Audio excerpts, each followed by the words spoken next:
আসসালামু আলাইকুম। আজকের বাংলা নিউজে সবাইকে জানাচ্ছি স্বাগতম। শুরুতে জানাচ্ছি বিশ্বের আলোচিত খবরের শিরোনাম। শপথ করেছি ফিলিস্তিনের সার্বভৌমত্ব কখনোই প্রতিষ্ঠা হতে দিব না, জানিয়েছেন নেতানিয়াহু।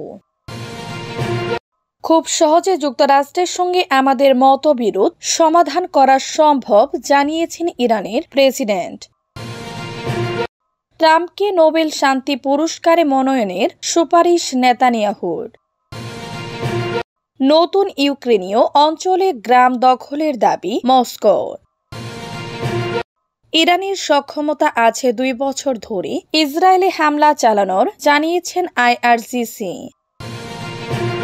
ট্রাম্পকে শান্তিতে নোবেলের জন্য পাকিস্তানের প্রস্তাবকে স্বাগত জানালো হোয়াইট হাউস।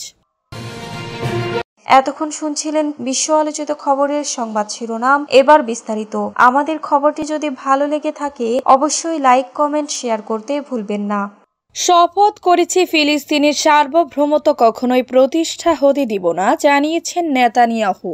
ফিলিস্তিনদের কোনো স্বাধীন সার্বভৌমত্ব রাষ্ট্রের অধিকার নেই এমন মত পূর্ণবক্ত করেছেন ইসরায়েলি প্রধানমন্ত্রী বেনিয়ামিন নেতানিয়াহু। তিনি সাফ জানিয়ে দিয়েছেন, ফিলিস্তিনরা নিজেদের প্রশাসন চালাতে পারলে তাদের হাতে কখনোই কোনো সার্বভৌম ক্ষমতা তুলে দেয়া হবে না।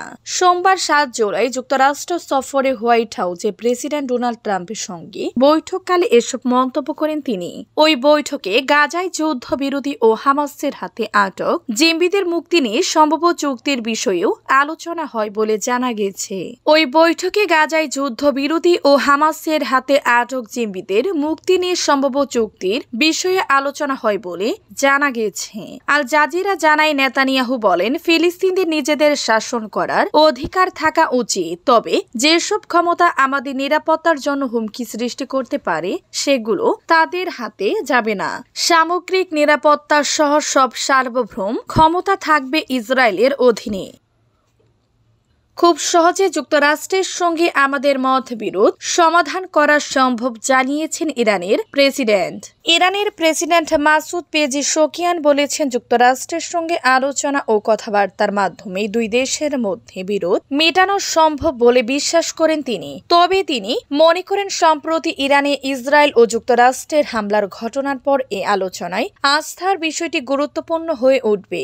যুক্তরাষ্ট্রের ডানপন্থী পডকাস্টার টাকার কালসনকে দেয়া এক সাক্ষাৎকারে পেজিশকিয়ান একথা বলেন। তিনি বলেন, আমি বিশ্বাস করি আলোচনার মাধ্যমে খুব সহজেই যুক্তরাষ্ট্রের সঙ্গে আমাদের মতবিরোধ ও দ্বন্দ্বের সমাধান করা সম্ভব। গত শনিবার টাকার কালসনকে দেয়া পেজিশকিয়ানের সাক্ষাৎকারটি গতকাল সোমবার প্রকাশ করা হয়। ইরানে ইসরায়েলের নজিরবিহীন বোমা হামলার কয়েক সপ্তাহের মাথায় যুক্তরাষ্ট্রের সঙ্গে আলোচনার বিষয়ে মন্তব্যটি করেন পেজিশকিয়ান। গত 13 জুন ইসরায়েল হামলায় ইরানের শীর্ষ সেনা কর্মকর্তা ও পরমাণু বিজ্ঞানীরা নিহত হন।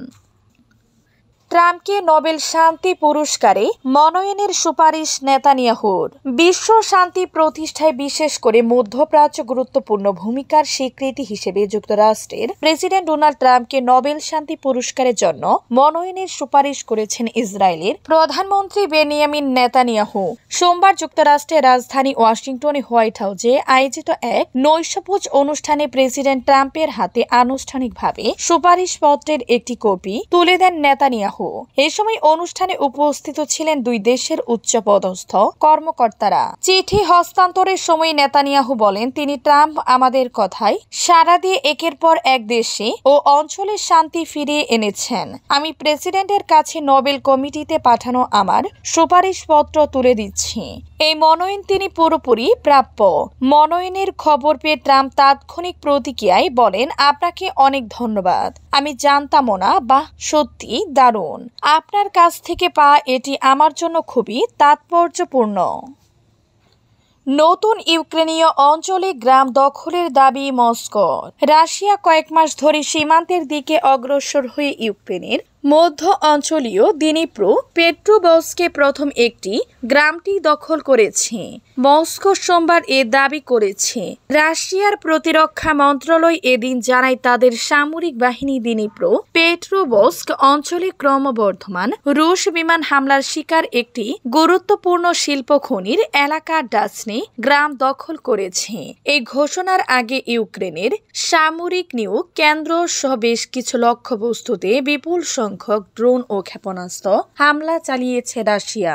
অন্যদিকে যুক্তরাষ্ট্রের নেতৃত্বাধীন যুদ্ধবিরতি আলোচনাও স্থগিত রয়েছে।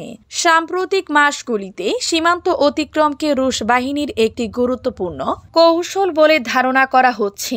এ অঞ্চলের গভীরে রুশ বাহিনীর প্রবেশ কিয়েভের জন্য রসদ সংগ্রহ ও অর্থনৈতিক সমস্যা তৈরি করতে পারে। যদিও এখন পর্যন্ত দিনিপ্রো পেট্রোবস্ক অঞ্চলে রাশিয়ার পদচারণকে অস্বীকার করেছে কিয়েভ।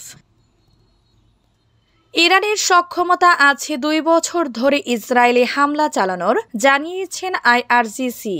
ইরানের ইসলামিক রেভলিউশনারি গার্ড কর্পসের আইআরজিসি একজন উপদেষ্টা সোমবার বলেছেন, ইরানের এখনো 2 বছর ধরে প্রতিদিন ইসরায়েলে হামলা চালানোর মতো পর্যাপ্ত সামরিক সক্ষমতা রয়েছে।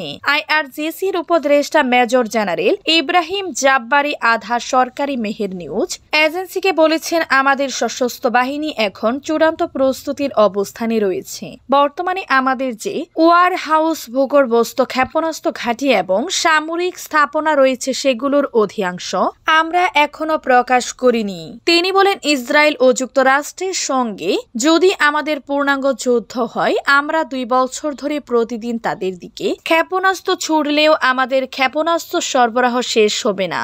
এদিকে সোমবার ইরানের সর্বোচ্চ নেতা আয়াতুল্লাহ আলী খামেনির শীর্ষ সামরিক উপদেষ্টা মেজর জেনারেল ইয়াহিয়া রহিম সাফাভিও একই রকম বিবৃতি দিয়েছেন। ট্রাম্পকে শান্তিতে নোবেলের জন্য পাকিস্তানের প্রস্তাবকে স্বাগত জানালো হোয়াইট হাউস। 2026 সালে নোবেল শান্তি পুরস্কারের জন্য মার্কিন প্রেসিডেন্ট ডোনাল্ড ট্রাম্পের নাম প্রকাশ করার পাকিস্তানের সিদ্ধান্তকে স্বাগত জানিয়েছে হোয়াইট হাউস। ভারত পাকিস্তান সাম্প্রতিক সামরিক উত্তেজনা প্রশমনে ট্রাম্পের ভূমিকার স্বীকৃতি হিসেবে ইসলামাবাদ এ প্রস্তাব দেন। মঙ্গলবার 8 জুলাই এ প্রতিবেদনে এ তথ্য জানিয়েছে পাকিস্তানের জিও নিউজ। হোয়াইট হাউসের মুখপাত্র ক্যারোলিন লেভিট বলেন, এই মনোনয়ন প্রেসিডেন্ট ট্রাম্পের দৃঢ় কূটনৈতিক পদক্ষেপের স্বীকৃতি, যা ভারত পাকিস্তানের মধ্যে পারমাণবিক যুদ্ধ প্রতিরোধে সহায়ক হয়েছে। এর আগে পাকিস্তান সরকার জানায়, 6 মে থেকে শুরু হওয়া সামরিক সংঘর্ষের সময় ট্রাম্পের মধ্যস্থতায় 2 দেশের মধ্যে যুদ্ধবিরতি সম্ভব হয়েছিল।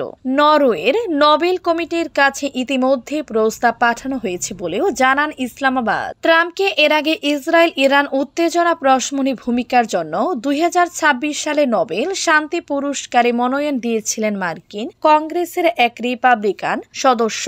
নোবেল প্রসঙ্গে ট্রাম্প একাধিকবার বলেন, আমি যুদ্ধ থামিয়েছি, অথচ নোবেল শুধু রিপাবলিকদের জন্য, তাই ওরা আমাকে দিবে না।